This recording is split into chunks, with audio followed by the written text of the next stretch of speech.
Alors nous sommes de retour au Salon du Livre, 30e anniversaire de ce beau salon qui continue de faire sa place quand même encore aujourd'hui dans la belle ville de Toronto, afin de garder aussi le fait français vivant. Alors j'ai avec moi cet après-midi Bichello Préville. Bichello, c'est un auteur assez prolifique, tu as plusieurs bouquins à ton approche et aujourd'hui il va nous parler de celui-ci qui s'appelle l'approche ABC de A à Z. Bienvenue Bichello à cette entrevue, comment dirais-je, surprise. Oui, c'est toute une surprise. Exact.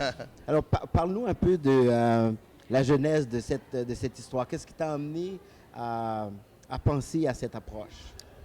Tout d'abord, quand on parle d'approche ABC de A à Z, ou du moins quand moi je parle d'approche ABC de A à Z, c'est surtout un ensemble d'observations que j'ai eu l'occasion de faire en milieu éducatif.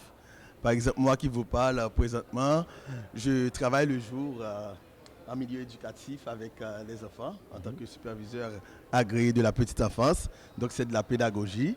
Et le soir, je travaille avec les adultes. Je les forme à devenir éducateurs, éducatrices de la petite enfance. Donc une combinaison de la pédagogie et de l'andragogie a donné naissance à l'approche ABC de A à Z. Donc si je comprends bien, c'est amour, bienveillance et confiance. Je dirais amour, bienveillance et confiance, c'est surtout le principe de base sur lequel se repose ce livre. Okay. Principe de base. Ou comme on dit, si je pourrais utiliser un terme technique là, c'est on va dire principe de base. D'accord. Et qu'est-ce que les gens vont découvrir, qu'ils vont apprendre dans cette méthode-là et comment est-ce qu'ils vont la mettre en pratique surtout? Une excellente question. Tu as posé déjà beaucoup d'excellentes questions, mais là, c'est celle que j'aime le plus. Je ne sais pas combien de minutes que tu me donnes là pour parler d'approche ABC, qu'est-ce qu'ils vont trouver. On n'a pas longtemps, mais je vais dire rapidement, oui. L'approche ABC de A à Z est un ouvrage pionnier, c'est-à-dire unique en son genre, qui met sous les yeux du lecteur ou des lecteurs une approche nouvelle, dont la spécificité est remplacer l'autorité par l'authenticité, en prenant pour point de départ les valeurs ABC, amour, bienveillance, confiance. C'est aussi une approche qui dit que l'enfant apprend mieux par ABC, c'est-à-dire par amour, bienveillance et confiance. Les adultes aussi apprennent par ABC. Donc je pourrais aller dire beaucoup plus d'avantages, mais c'est... Alors... On va aussi peut-être parler brièvement de tes autres ouvrages, parce que c'est pas le seul que tu as ici au salon. Donc, mais j'aimerais avant tout souligner pour ce livre-là que je considère comme une ressource pédagogique qui a tout comme atout pour plaire les gens, des gens qui souhaitent s'améliorer. Parce que comme on le sait, ces temps-ci, on met beaucoup à jour des choses. Par exemple, les téléphones intelligents, mais on oublie l'humain. Oui. Alors moi, dans cette approche qui est aussi un mode de vie, je me propose d'aider les gens à se mettre à jour. C'est pour ça que je l'appelle de A à Z. Bien évidemment. Ramener à la base, ramener à l'humain, plutôt que de vivre par machine interposée. Tout à fait, parce que les choses, on les améliore fréquemment. Et l'humain, qui va améliorer l'humain? Exactement. Donc on n'a rien pour améliorer l'humain, à ma connaissance. Alors je propose l'approche ABC de A à Z. De A à Z, ça veut dire que vous y trouverez beaucoup de conseils, d'astuces, de stratégies relativement à l'éducation, tant de la petite enfance qu'à l'éducation d'une manière générale. C'est excellent. En tout cas, je vous invite à venir rencontrer Bichello ici, soit au kiosque de la AOF, à la AOF, exact, exactement. De Mosaïque interculturelle. Donc, c'est ce livre-là, approche ABC de A à Z de Bichello Préville. Oui. Je retourne à ma question, de parler aussi de tes autres ouvrages. Effectivement, l'approche ABC de A à Z, lui, c'est un essai. Les autres sont surtout des contes.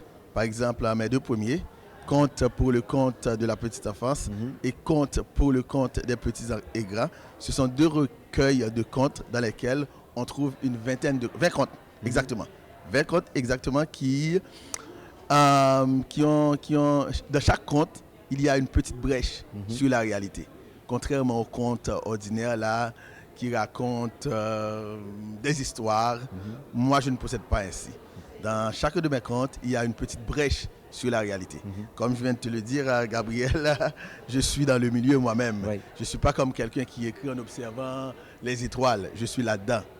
Je suis un enfant du sérail, comme on dit. Je suis là-dedans le matin, en faisant de la pédagogie, le soir, en faisant de l'andragogie. C'est la raison pour laquelle, dans mes contes, je sollicite l'entremise de l'adulte pour atteindre l'enfant.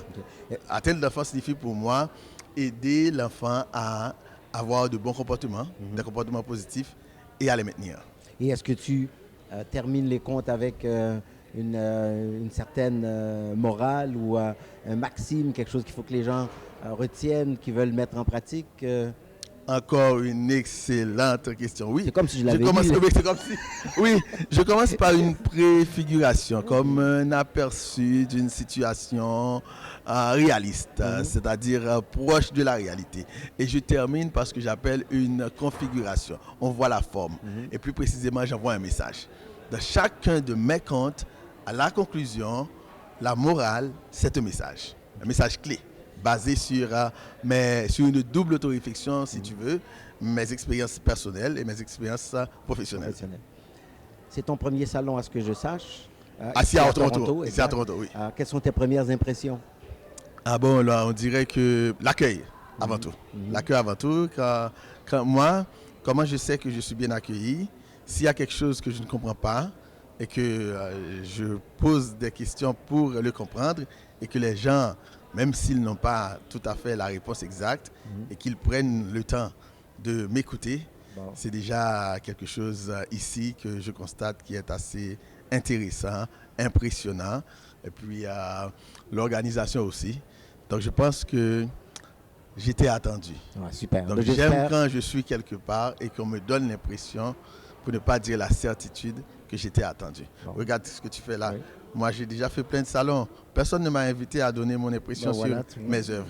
Donc, et voilà, j'espère que vous allez venir rencontrer Bichello ici au Salon du Livre. C'est le 30e et j'espère qu'il va pouvoir faire les 30 prochains avec vous parce que c'est grâce à l'encouragement des lecteurs, des gens qui viennent visiter, même si vous n'achetez pas nécessairement des livres, mais venez parler aux auteurs, comprendre leur réalité, parce que c'est comme ça qu'on nourrit notre imaginaire à travers vous, à travers les rencontres qu'on a avec vous. Et c'est comme tu dis, c'est un environnement familial, c'est très convivial. Tout à fait. Oui. On pense que nous, les auteurs, tu es un auteur aussi, à Gabriel, je ne pense pas qu'on participe à un salon pour l'argent, c'est-à-dire vendre des livres avant tout. Si l'occasion se présente, on en profite. Mais je pense surtout qu'on est à un salon, qu'on participe à un salon du livre pour les gens d'abord. Les gens avant l'argent. Alors, n'hésitez pas à passer nous voir. Passer nous voir surtout. Les gens avant l'argent. Alors, merci encore, Bichello. C'est moi qui te remercie. Et à la prochaine. À la prochaine.